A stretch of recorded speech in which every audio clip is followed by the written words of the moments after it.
all this diplomacy around the world, Finland has emerged as a key player in the push for peace in Ukraine. Last month, you saw, of course, there in the picture, to the left, yes, there is, you saw the Finnish President Alex Stubb amongst a small group of world leaders invited to the White House for a crunch talks on Ukraine peace. And during the meeting with President Zelensky, it was President Stubb who reiterated Finland's support for Ukraine. The pair also discussed the recent Russian incursions into NATO airspace. Finnish aircraft form part of the NATO response to flee over Estonia. Elina Valtonen is the Finnish foreign minister, joins me now from the United Nations. Minister, I'm grateful to you.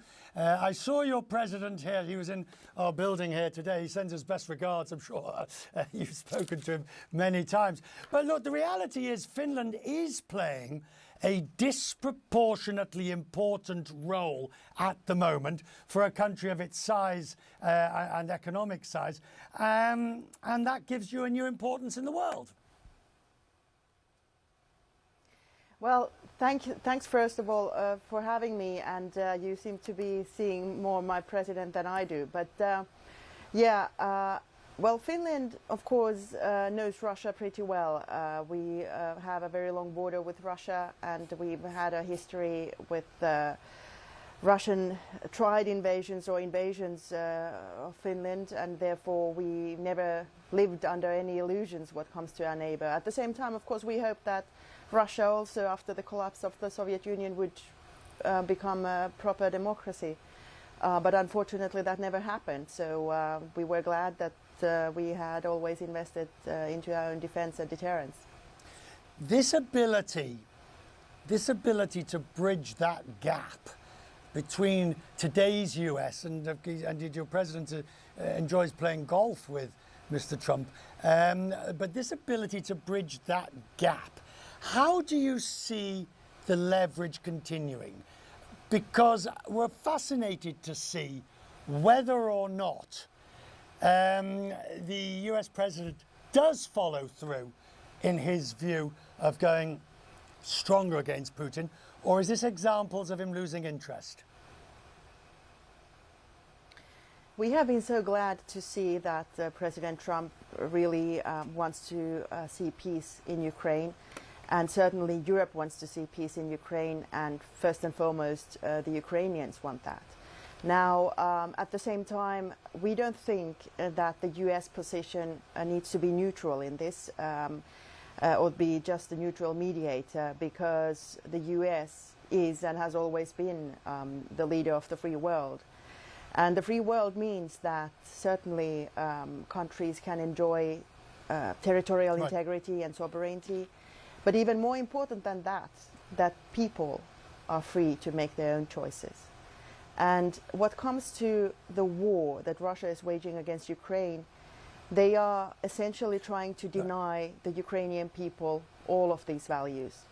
And that we cannot accept. The US has put forward this basic idea that President Trump will go harder against Vladimir Putin when Europe stops buying oil and gas. Now, in terms of gas, we're up to about 80% and most of oil, but there are holdouts, whether it be Hungary, France in some cases, Slovakia in other cases. Are you confident that you can get European EU countries to stop purchasing these fossil fuels in a reasonable timeline? Absolutely, and we have to achieve that. Now, first of all, what has to be said that we have been on the right track already for 3.5 years. We have been reducing our imports of Russian crude oil by 90%. Also, the imports of gas have gone down substantially. What we have to do is to have these figures down to zero, and indeed we are looking only at a couple of countries. And now I think it's extremely fruitful that President Trump is meeting with President Erdogan of Turkey today, because Turkey is our ally in NATO, and of course they should also do their bit in stopping to purchase Russian energy. And at the same time, they play a key role also in helping to prevent the circumvention of sanctions which the EU has put in place.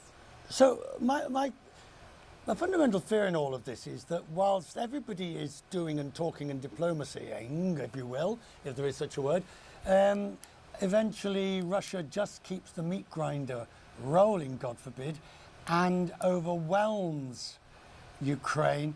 And, you know, everybody looks around in 6 months' time and says, oh, sorry about that. Well, never mind, we'll win the next one. It's very unfortunate that the mindset of the Russian leadership seems to be that there's no value in human life.